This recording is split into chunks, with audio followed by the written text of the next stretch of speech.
Pulgarcito. Éranse un leñador y una leñadora que tenían 7 hijos, todos varones. 10 años contaba el mayor y el menor 7. Sorprenderán que en tan corto intervalo tantos hijos hubiera tenido el leñador, pero con decir que casi todos eran gemelos, nada hay que extrañar. Muy pobre era el matrimonio, y sus 7 hijos aumentaban su pobreza, pues ninguno de ellos se hallaba en edad de ganarse la subsistencia. El ser el más pequeño, de complexión muy delicada, sin que jamás pronunciase palabra, daba pábulo a su tristeza, pues creían que era tontería lo que significaba bondad. Era muy pequeñito, y cuando nació era tan diminuto como el dedo meñique, lo que hizo que Pulgarcito se le llamara. El pobre niño llevaba la carga en la casa paterna, y de todo se le daba la culpa, lo que no era obstáculo para que entre sus hermanos fuese el más listo, y si hablaba poco, en cambio oía y escuchaba mucho. En esto vino un año muy duro, y tan grande fue el hambre que el pobre matrimonio resolvió deshacerse de sus hijos. Una noche que los niños estaban acostados y sentado el leñador cerca de su mujer, al amor de la lumbre, le dijo con el corazón oprimido de dolor: «¿Ya lo ves? No nos es posible mantener a nuestros hijos, y como no puedo resolverme a verles morir de hambre aquí, estoy resuelto a llevarles mañana al bosque para que se extravíen, proyecto que podremos realizar fácilmente, pues mientras estarán ocupados en hacinar leña, lograremos escapar sin que de momento noten nuestra ausencia». «¡Dios mío!», exclamó la leñadora, «¿serías capaz de hacer tal cosa con tus hijos?». En vano su esposo la hizo presente su extremada miseria, pues de pronto no hubo medio de convencerla, porque si bien era pobre, era madre. Mas habiendo reflexionado cuán horrible sería su dolor si les viese morir de hambre, consintió en lo que su marido le proponía, y llorando fue a acostarse. Pulgarcito se enteró de cuanto sus padres dijeron, pues en cuanto desde la cama les oyó hablar de cosas importantes, se levantó y se deslizó debajo del taburete de donde estaban sentados para escucharles sin ser visto. Volvió a meterse en la cama, pero no pudo dormir en toda la noche pensando en lo que debía hacer.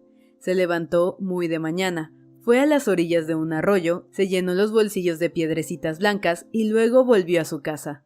Poco después salieron todos, pero Pulgarcito nada dijo a sus hermanos de lo que sabía. Fueron a un bosque tan espeso que nada se veía a 10 pasos de distancia. El leñador se puso a cortar madera y sus hijos a recoger ramaje seco para hacer manojos.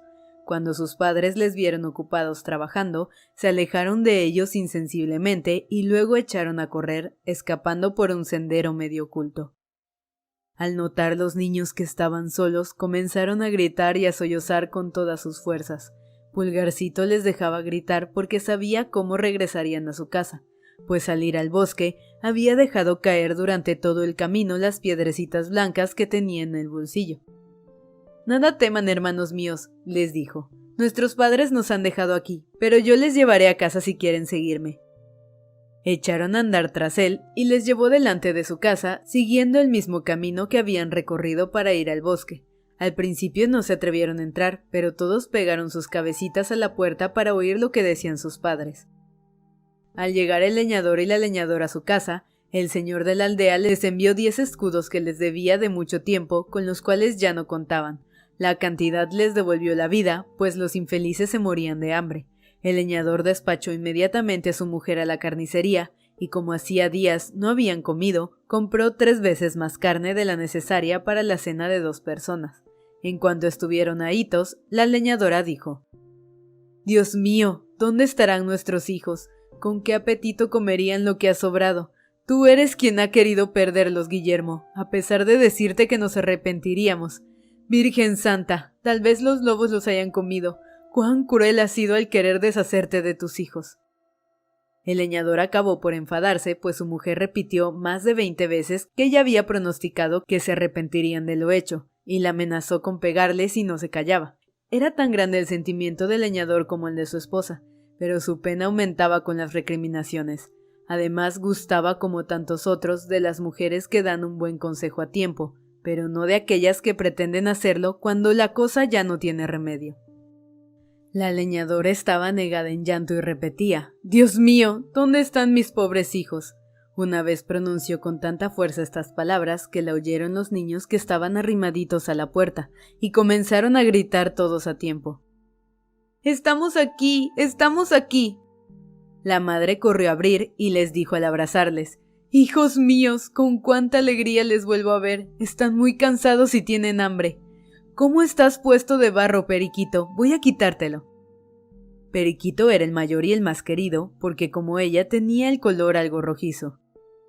Se pusieron a la mesa y con tanto apetito comieron que gozosos les estuvieron mirando sus padres mientras los niños hablaron casi siempre todos a la vez. Les referían el miedo atroz que habían pasado en el bosque. Los pobres leñadores estaban locos de alegría al verles a su lado, alegría que duró tanto como los 10 escudos, pero cuando se acabó el dinero, acabó el gozo.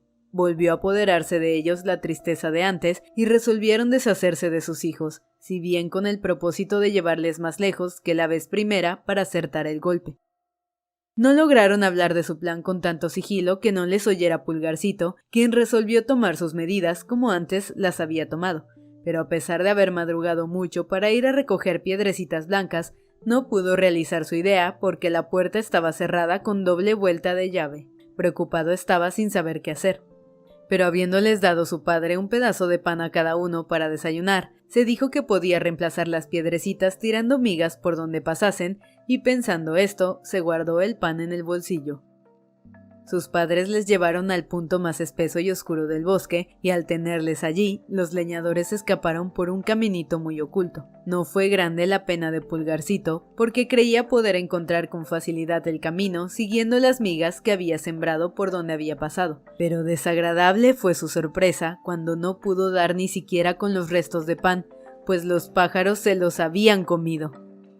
Imagínense a los niños llenos de aflicción, pues cuanto más andaban, más se extraviaban por el interior del bosque. Llegó la noche y sopló un ventarrón que les llenó de miedo, porque creían que sus rugidos eran los de los lobos que se encaminaban hacia donde estaban para devorarles. Tanto era su espanto que ni se atrevían a hablar ni a volver la cabeza. Para colmo de males, cayó un chaparrón que les caló hasta los huesos. A cada paso resbalaban y se metían en el fango, de donde se levantaban muy sucios y sin saber qué hacerse de sus manos.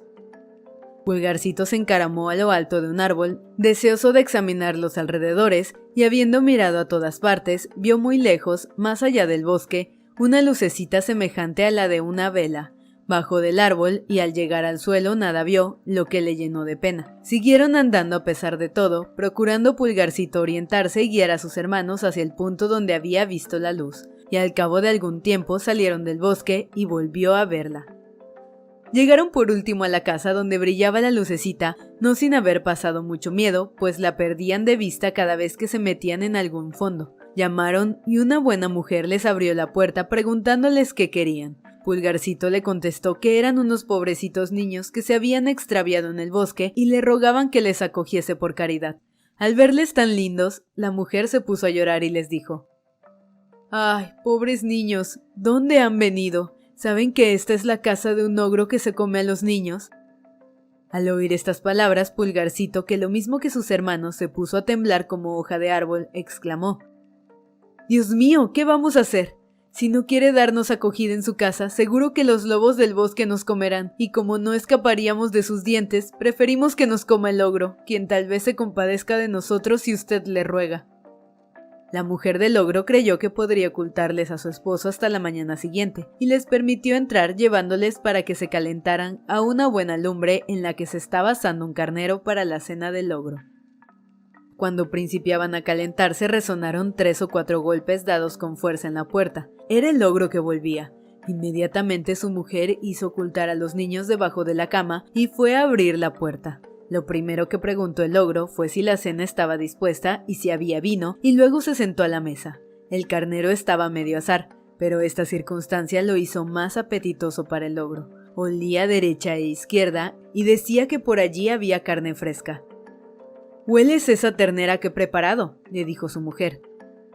«Huelo carne fresca, repitió el ogro mirando a través de su esposa. «Y hay en casa algo que no veo». Al decir estas palabras, se levantó de la mesa y se fue a la cama. «¡Ah!», exclamó. «Querías engañarme, mujer maldita. No sé por qué no te como a ti también, pero te salva el estar tan dura. Tengo en estos niños carne fresca para obsequiar a 3 ogros amigos míos que deben venir a verme uno de estos días.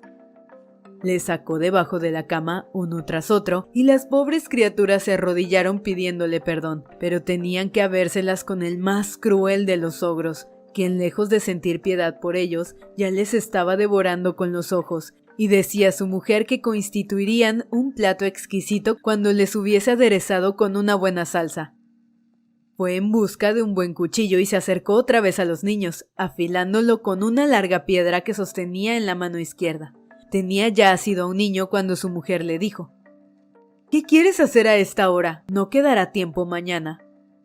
«¡Cállate!», gritó el ogro. «Si espero a mañana, peor para ellos, pues pasarán una noche de miedo». «Se te echaría a perder tanta carne», replicó la mujer, «pues tienes una ternera, 2 carneros y la mitad de un cerdo». «Es verdad», dijo el ogro. «Dales cena abundante para que no enflaquezcan y llévales a la cama». Llena de alegría, les dio de cenar la buena mujer, pero el espanto no permitió a los niños probar bocado. El ogro se puso de nuevo a beber y, muy satisfecho porque tenía carne fresca con que obsequiar a sus amigos, apuró una docena de vasos más que de costumbre, exceso que le puso algo alegre, obligándole a acostarse. El ogro tenía 7 hijas de corta edad. Las ogras tenían el color muy sano porque solo comían carne fresca como su padre, pero sus ojos eran grises y redondos, la nariz encorvada, la boca grande y los dientes muy agudos y separados. Aún no eran muy malas, pero prometían serlo porque ya mordían a los niños para chupar su sangre. Las habían acostado temprano y las 7 dormían en una cama muy ancha, teniendo cada niña una corona de oro en la cabeza. Había en el mismo cuarto otra cama grande como la primera, y en ella acostó la mujer del ogro a los niños, hecho lo cual se fue a dormir. Pulgarcito había observado que las hijas del ogro llevaban coronas de oro, y temiendo que el padre no se arrepintiese de no haberles degollado cuando se proponía hacerlo, se levantó a eso de la medianoche y, tomando los gorros de dormir de sus hermanos y el suyo, se acercó de puntillas a la otra cama. Les puso con sumo cuidado los gorros a las 7 hijas del ogro, después de haberles quitado las coronas de oro que colocó en la cabeza de sus hermanos y de la suya, para que el ogro los tomara por sus hijas y a estas por los niños a quienes quería degollar. El resultado fue tal como lo había pensado, pues el ogro despertó a eso de medianoche, le pesó haber aplazado para el día siguiente lo que pudo hacer la víspera, saltó bruscamente de la cama y, empuñando la cuchilla, se dijo: «Vamos a ver cómo están aquellos chiquillos y demos buena cuenta de ellos». Subió a tientas al dormitorio de sus hijas y se acercó a la cama donde estaban los niños, que dormían todos, excepción hecha de Pulgarcito. Y por cierto que grande fue su miedo cuando el ogro le tocó la cabeza después de haber hecho lo mismo con sus hermanos. El ogro, al tocar las coronas de oro, se dijo: «Iba a ser un disparate, me convenzo de que ayer bebí demasiado». Fue enseguida a la otra cama y, habiendo tocado los gorros de dormir de los niños, murmuró: «¡Ah, ah, ah! Aquí están los chiquillos, vamos a la obra». Al decir estas palabras, degolló sin vacilar a sus 7 hijas y, muy satisfecho, volvió luego a acostarse.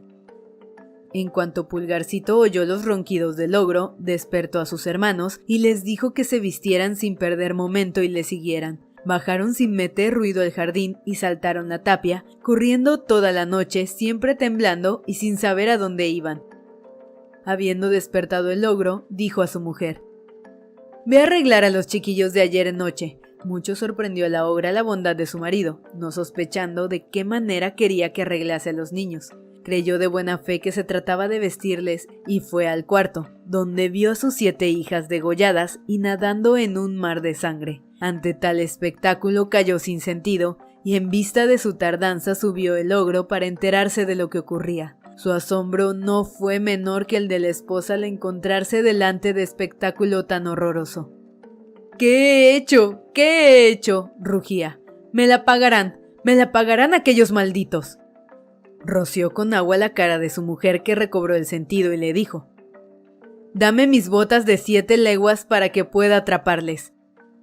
Salió de la casa y después de haber corrido mucho y en todas direcciones en busca de los niños, por último tomó un camino que era el que seguían los hijos del leñador, que solo distaban unos 100 pasos de la casa de sus padres. Vieron al ogro que pasaba de una montaña a otra y atravesaba los ríos con tanta facilidad, como si hubieran sido arroyos. Pulgarcito notó que cerca había una roca cóncava. Ocultó en ella a sus hermanos y volvió, y luego se metió él también dentro, pero siempre fija la mirada en el ogro para observar todos sus movimientos. El ogro estaba muy cansado a causa del mucho camino que había andado inútilmente, pues hay que saber que las botas de 7 leguas fatigaban de una manera extraordinaria a los que las llevaban, y quiso reposar sentándose por casualidad en la misma roca donde estaban escondidos los 7 niños. Su fatiga era extrema y se durmió al poco rato roncando con tanto estrépito que el miedo de las pobres criaturas fue tan grande como cuando empuñaba la espantosa cuchilla para matarles. Pulgarcito no tuvo tanto miedo y dijo a sus hermanos que huyesen con presteza, refugiándose en su casa mientras el ogro dormía a pierna suelta. Siguieron su consejo y muy pronto estuvieron al lado de sus padres. Pulgarcito se acercó al ogro, le quitó con suavidad las botas y se las puso. Las botas eran muy grandes y anchas, pero como estaban encantadas, tenían el don de ensancharse o estrecharse según era quien las llevaba, de manera que quedaron tan ajustadas a sus piernas y a sus pies como si para él se hubiesen hecho. Cuando tuvo las botas puestas, fue a la corte donde sabía que era grande la inquietud porque no se tenían noticias de un ejército que estaba a 200 leguas, ni de la batalla que se había dado. Fue en busca del rey y le dijo que si quería le traería nuevas del ejército antes de terminar el día. El rey le prometió una fuerte cantidad de dinero si hacía lo que prometía. Pulgarcito cumplió, pues aquella misma noche volvió a la corte y el rey supo cuanto quiso saber de su ejército. Habiendo desempeñado de una manera tan admirable su oficio de correo, ganó todo el dinero que quiso, pues el rey le pagó con esplendidez para que llevase sus órdenes al ejército, y todos los de la corte que desearon tener noticias de personas ausentes, de él se sirvieron recompensándole con largueza. Después de haber servido durante algún tiempo de correo y de haber reunido mucho dinero, volvió a casa de sus padres, cuya alegría al verle no puede referirse. Pulgarcito cuidó de que toda la familia viviese con holgura, procurando buenas colocaciones a su padre y a sus hermanos, de modo que la miseria desapareció por completo de aquella casa y en ella reinó la dicha, gracias a aquel niño que antes era el más desdeñado.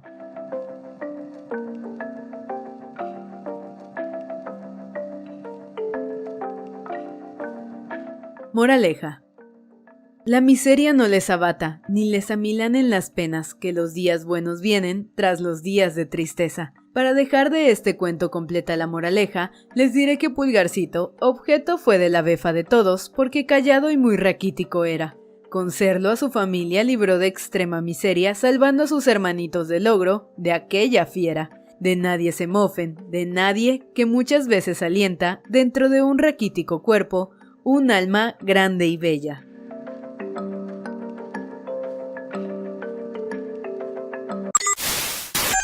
Si te ha gustado esta historia, dale like, compártela y suscríbete a nuestro canal. Tenemos capítulos nuevos todos los lunes, miércoles y viernes. También nos puedes seguir en nuestras redes sociales, Facebook, Instagram y Twitter. Encontrarás los links en la caja de descripción, así como toda la información sobre el texto que acabas de escuchar. También puedes dejarnos en los comentarios recomendaciones de libros que deberíamos producir. Agradecemos tu apoyo y esperamos que formes parte de nuestra comunidad.